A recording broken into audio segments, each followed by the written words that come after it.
Resumo: A cidadania no Brasil, um longo caminho, José Murilo de Carvalho. Introdução: O mapa da viagem. Carvalho parte da constatação de que a cidadania tornou-se palavra da moda após a redemocratização de 1985 e a Constituição de 1988, a chamada Constituição Cidadã. Aponta o descompasso entre o exercício dos direitos políticos, como o voto, e a efetivação dos direitos civis e sociais, como segurança, educação, saúde e igualdade. Explica a distinção de T.H. Marshall entre os três tipos de direitos: civis, liberdade, igualdade perante a lei, direito à vida, propriedade e justiça; políticos, participação no governo, voto, partidos, representação parlamentar; sociais, educação, trabalho, saúde, salário justo, aposentadoria. Mostra que, diferentemente do modelo inglês, onde os direitos civis vieram antes dos políticos e sociais, no Brasil ocorreu o inverso: os direitos sociais vieram primeiro, concedidos de cima para baixo pelo Estado, o que gerou uma cidadania passiva e tutelada. Destaca também a relação entre cidadania e Estado-nação, e a crise contemporânea do Estado sob a globalização, que fragiliza direitos políticos e sociais. Capítulo 1. Primeiros passos, 1822-1930. 1. O peso do passado, 1500 a 1822. A colonização portuguesa deixou heranças nocivas: escravidão, latifúndio, analfabetismo e um Estado absolutista e patrimonialista. A justiça era instrumento do poder privado, e a noção de público praticamente inexistia. A sociedade era escravista de alto a baixo, sem tradição de participação cívica.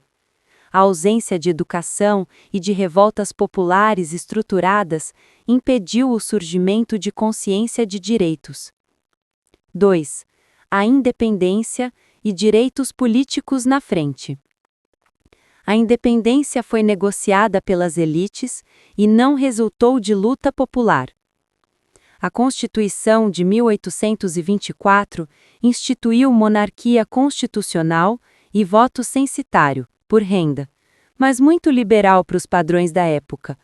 Analfabetos podiam votar e cerca de 13% da população livre votava. O problema era a falta de conteúdo real do voto, dominado por clientelismo, cabresto e manipulação por parte dos chefes locais, cabalistas, fósforos, capangas, etc. A Guerra do Paraguai, de 1864 a 1870, reforçou o sentimento de identidade nacional, embora a escravidão permanecesse como contradição central. 3. 1881. O tropeço. A Lei Saraiva de 1881 instituiu o voto direto, mas proibiu o voto dos analfabetos e tornou-o facultativo. Resultado: o eleitorado despencou de 1 milhão para cerca de 100 mil votantes, um retrocesso enorme. A República de 1889 mantém a exclusão dos analfabetos e das mulheres, perpetuando a desigualdade política. O período 1889-1930, a República dos Coronéis, consolida o voto de cabresto e o domínio oligárquico, com eleições fraudulentas e dependência dos eleitores. Conclusão: houve votos sem cidadania.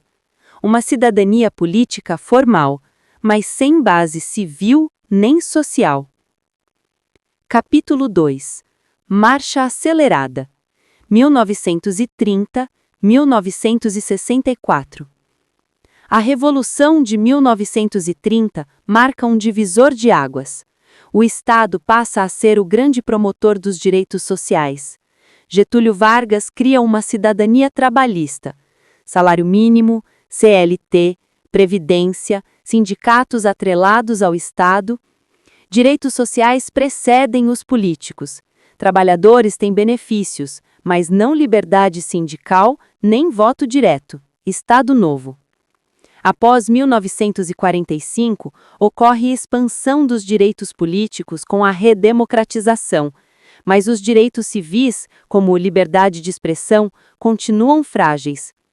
O processo democrático é interrompido em 1964. Capítulo 3. Passo atrás, passo adiante. 1964-1985.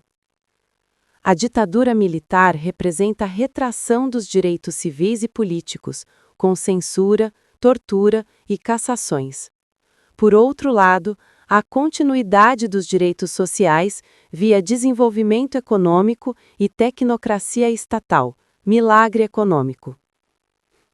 A partir de 1974, inicia-se a abertura política gradual, com o retorno de direitos civis e políticos e o fortalecimento de movimentos sociais e sindicais.